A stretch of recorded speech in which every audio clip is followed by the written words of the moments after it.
In Dragon Ball Z, Vegeta is sometimes called a genius or referenced as being one by characters in the series, so in this video we're going to be going through so many badass Vegeta moments where he showed he was a fighting genius. And when we talk about Vegeta being a genius, we do mean a fighting genius, because as we know there were so many other times in Dragon Ball Z and even in Super when he's acted very carelessly and foolishly based on his pride and arrogance. But we're not talking about those instances today, guys. We're talking about his fighting genius badass moments. So there are actually 3 times in the series of Dragon Ball Z where Vegeta is either specifically stated as being a genius or referred to as one. One instance is in chapter 172 of the manga when Goku just recovers from the heart virus. He straight away instant transmissions over to Vegeta, and Vegeta's there staring into space apparently for days. And what Goku finds out is that Vegeta managed to get the power of a Super Saiyan, and he is actually already searching for ways to ascend Super Saiyan. And so, as a result, Goku calls Vegeta a genius. Another instance is in chapter 173 of the manga when Vegeta and Trunks went into the Room of Spirit and Time before Goku and Gohan. And whilst they're in there, the situation down on Earth is getting a bit more treacherous because Piccolo is fighting off with Android 17 and they're worried about Imperfect Cell coming to that fight and then absorbing 17. Although it's not specifically stated here that Goku calls Vegeta a genius, Goku thinks to himself and he's worried and he's thinking that, oh, Vegeta's a fighting genius, but he hasn't come out yet, so was it not possible to ascend Super Saiyan, to go to Super Saiyan Grade 2, which they were looking to get to. The third time is in the manga again. It's just after Vegeta has finished off Android 19 and he's just about to face off against Android 20, but what Vegeta does is he bluffs that he's got more power, more energy in his reserves than he actually has. What actually happened was that Vegeta was quite depleted by the battle with Android 19 because he did get some of his energy absorbed. So what happens is he's bluffing his power to Android 20, and instead of Android 20 calling his bluff, he ends up just running away, and he was convinced that Vegeta was actually telling the truth when he wasn't. So what actually happens is Piccolo then describes Vegeta in the manga as a great warrior, but in the English dubs of the Ocean dub and the Funimation dub, they actually refer to Vegeta as a genius. But he's a genius when it comes to fighting. Which probably isn't the exact wording in the Japanese as we've seen in the manga here, a great warrior, but it nonetheless calls Vegeta a fighting genius, in the sense that Piccolo qualifies that statement by saying that he's the master at mentality and mind tactics in a fight. So the second time Vegeta was a fighting genius was in the battle versus Goku in the Saiyan saga, when Vegeta was struggling a bit against Goku in his Kaioken. He was looking about for a moon so he could transform into the Great Ape, but unfortunately Piccolo destroyed it, so it wasn't there. So he came up with a method to create an artificial moon using the Brute waves. And by initiating the artificial moon, he was then able to transform into Great Ape and gain the advantage over Goku.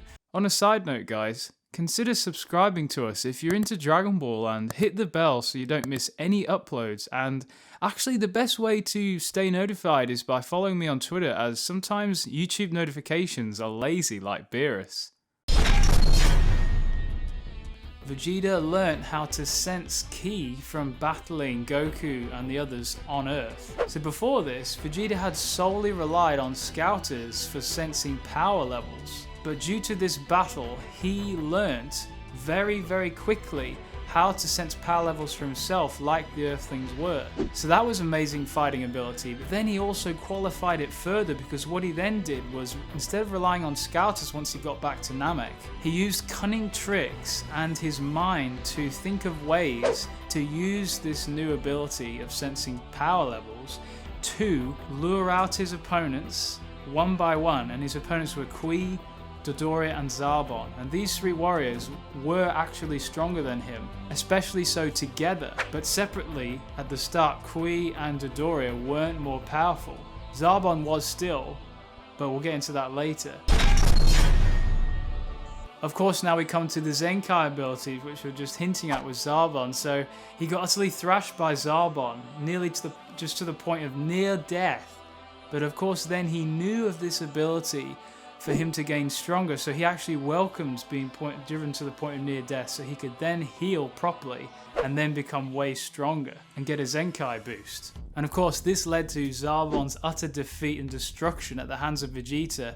He shouldn't have spared Vegeta, but he did, because he didn't know of the Zenkai ability of the Saiyans somehow. And then of course Vegeta used this later in the fight versus Frieza. He asked Krillin to blast him straight through the chest and then Dende to heal him so he'd get much stronger. And that he did, but of course the power gap between him and Frieza was just that much too great that it was impossible to bridge that gap at this point.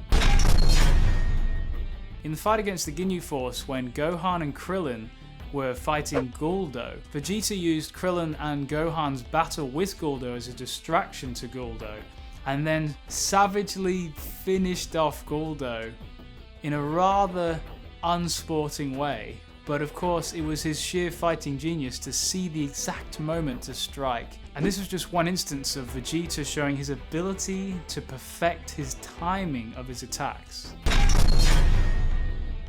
When Goku was fighting Android 19, Vegeta was secretly watching the fight and trying to establish what Android 19 used to absorb energy. And by examining the fight, Vegeta knew Android 19 used these sensors on his hands to absorb energy. So because Vegeta is a fighting genius in this instance, he sought to remove Android 19's ability to absorb energy. And so he did that by breaking the arms off the android so he couldn't do it anymore. And that was sheer fighting genius, because there was a problem and he created a solution. And the solution wasn't just temporary, it was permanent. And of course, if you reference forward to the Universe 6 tournament in Dragon Ball Super, the opposite way happened, where Vegeta fought first against Hit and Goku analysed the fight. And so sometimes we shouldn't give as much credit to Goku for analysing that fight and then being able to counter Hit by predicting Hit's movements, because Vegeta was already starting to do that in his fight right at the end. Unfortunately, it was a little bit too late because he'd taken so many blows to his critical points. But Vegeta actually should be credited for being a fighting genius in that fight, because he was starting to predict Hit's time skip before anybody knew what was going on. When Vegeta and Future Trunks trained in the Room of Spirit and Time, Vegeta came across Super Saiyan Grade 2 and Super Saiyan Grade 3. Because of the nature of Super Saiyan Grade 3 or Ultra Super Saiyan, Vegeta foresaw drawbacks of using that form because it was very bulky and muscular, that so much ki was used to expand and pump up the muscles that as a result he became slow and he couldn't move as fast. So Vegeta showed his fighting genius here to realize the drawbacks that he would have in fighting something like a Perfect Cell if that was the case. And you've got to remember that Future Trunks didn't see these drawbacks, so it wasn't naturally apparent for some reason to most Saiyans, but Vegeta could see it himself because in instances he is a fighting genius. When Super Saiyan 2 Gohan was in the final beam struggle with Perfect Cell, we saw that Vegeta came in and assisted Gohan. Despite being the arch rival of Goku, he assisted his arch rival's son and maimed Perfect Cell for just the exact moment that would help Super Saiyan 2 Gohan overcome Cell. Vegeta showed he's a fighting genius, I believe, in this instance because he had mastery over the timing of the attack, the type of ki blast that was required, and he gave enough power to make it worth it. And despite the other fighters also helping to try and maim Cell for a moment, Vegeta was the one that showed the greatest fighting genius because he knew how to prepare the exact attack that would bring success for Gohan. Vegeta achieving Super Saiyan God without the ritual. Vegeta purely achieved it through Whis training, and of course he was part of the actual ritual for Goku getting Super Saiyan God, and you could say, well, each of those Saiyans, because they were in the ritual, could now go Super Saiyan God, but I don't believe that, guys. I believe that Vegeta actually achieved Super Saiyan God due to his sheer fighting genius and through Whis' training. And we've actually seen this so many times in Dragon Ball where Goku have achieved so many forms But you got to remember that he has had so many mentors along the times to actually get these forms and these power-ups. It hasn't all been down to his sole hard work.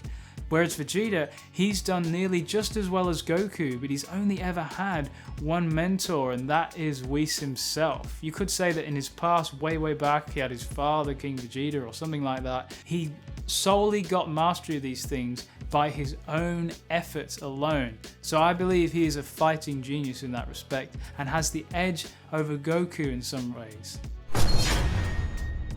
In the Tournament of Power, when Goku needed time to rest and regain his stamina after using Ultra Instinct, Vegeta came up with a strategy to do so, and that was to deal with Toppo.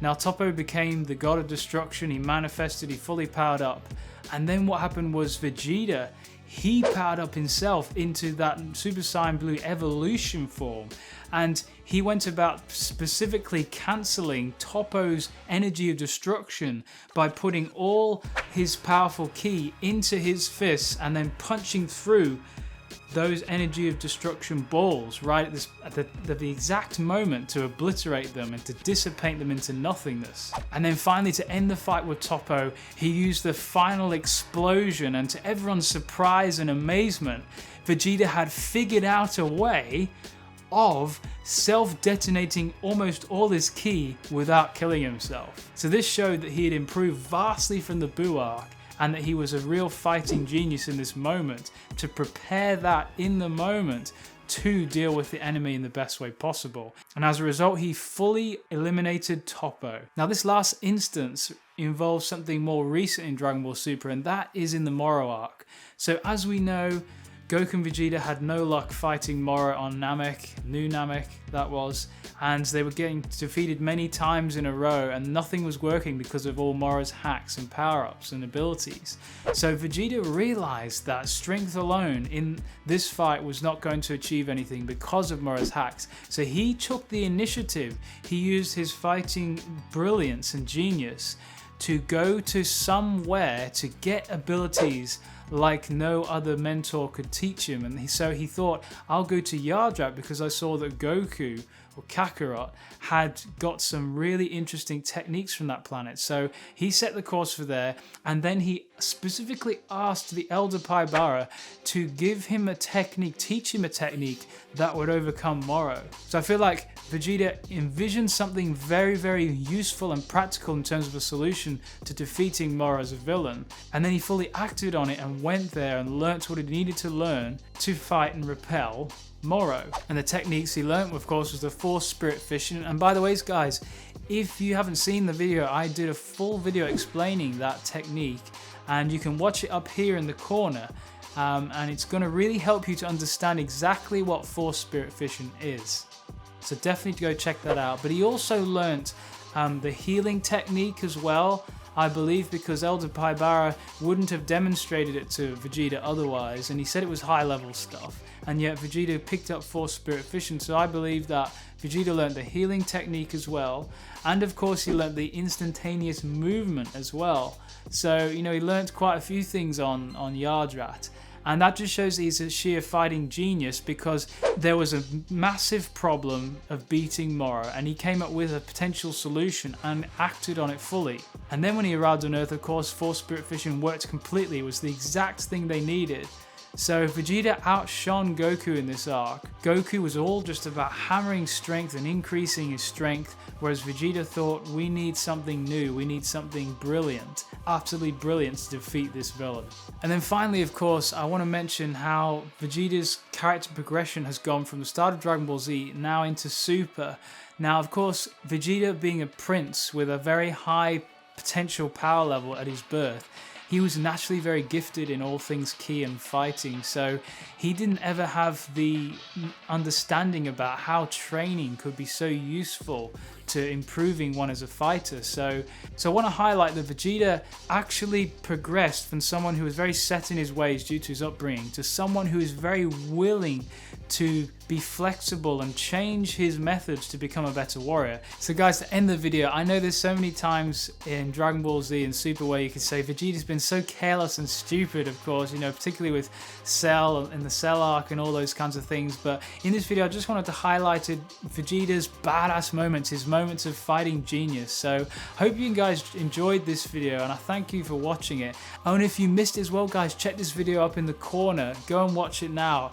Why Vegeta hates Goku, and actually what I cover in that video is why Vegeta hated Goku, because now in Dragon Ball Super they're comrades and they don't view each other as enemies anymore. So definitely go check out that video for the exact reasons that happened. Thanks guys for watching, and if you enjoyed it, please Kaioshin that like button and subscribe to expand your knowledge of Dragon Ball and get coverage of Super. So I'll see you in the next video, but until then, I challenge you to watch the following videos of mine. Alright? Cheers, guys. Kai Kai.